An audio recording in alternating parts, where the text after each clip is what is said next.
काही गरज नाहीये, फक्त मी दिसणार.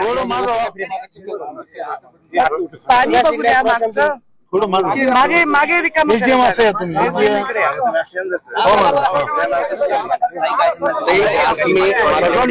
पाहणी केलेली आहे. 2 दिवसांपासून जिल्ह्यामध्ये मुसळधार पाऊस पडतो, काही ठिकाणी तर ढगफुटी सदृश पाऊस झाला आणि खरीपातील पिकं जे ते आता सध्या पाण्याखाली तुम्ही स्वतः बघितले. हा जिल्ह्याचा नसून अनेक जिल्ह्यांचा प्रश्न निर्माण झालेला आहे.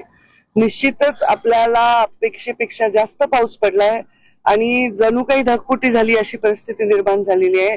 आता मी म्हात्रेवाडी येथे आलेली आहे. खरं तर आज दिवसभर इथल्या पूरग्रस्त किंवा पावसामुळे झालेल्या हानीला भेट देण्याचा माझा पहिला दौरा होता, पण मुख्यमंत्री महोदय बीड जिल्ह्यात येत असल्यामुळे प्रोटोकॉल प्रमाणे मला तिथेही जायचंय.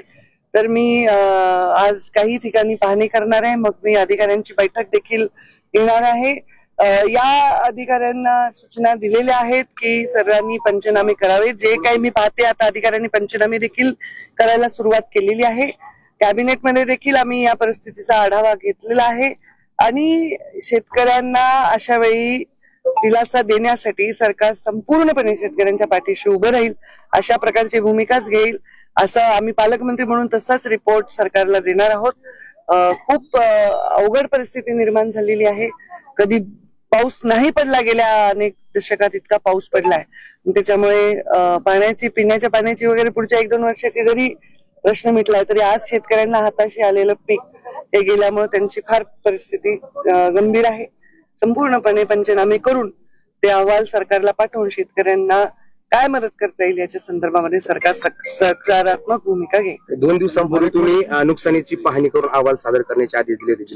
काही प्राथमिक अहवाल तुमच्याकडे आला? हो, मी आज चेक केलं. सगळ्यांचे पंचनाम्याचे मी तपासले. जे काही प्रायमरी पंचनामे त्यांनी केले ते सगळे पंचनामे मी तपासले. आता त्याच्यावर नुकसानीचं वगैरे ते काय गणित तयार करतील ते माझ्याकडे लवकरात लवकर येईल. हिंदी में बताइए आज आपने यहाँ पे जो बारिश से जो महाराष्ट्र में मराठवाड़ा में बहुत अनपेक्षित इस बार बारिश हुई है और मैं जालना की गार्डियन मिनिस्टर के नाते जालना के बारिश के नुकसान के ऑब्जर्वेशन करने आई हूँ. मेरे अधिकारियों के साथ, मेरे पदाधिकारियों के साथ, हमारे यहाँ के MLA और सबके साथ, और देख रही हूँ, किसानों से भी बात कर रही हूँ.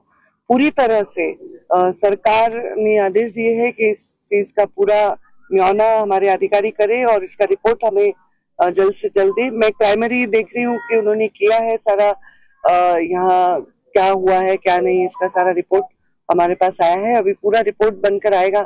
किसानों के साथ सरकार डटकर खड़ी रहेगी. मोठा टक्का आहे नुकसानीचा आणि समोरच्या मराठवाड्यातच झालेला आहे.